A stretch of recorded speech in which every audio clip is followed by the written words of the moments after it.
ए नाश्त्याला काय आज काय बनवते? काकडी, टोमॅटो, कांदा. भाजी घ्या भाजी, ताजी ताजी भाजी. काय आहे काय विषय? सँडविच करते. हम्म बनव बनव पटकन. हे काय लावलंय? मस्त तंदूर मेयोनीज पण लावलंय, प्लेन वाला पण लावलंय, सगळं.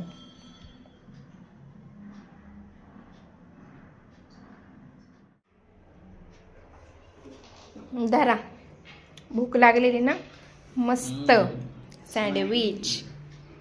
टेस्ट करून सांगा पटकन कसं झालंय. मस्त, एक नंबर. थँक्यू.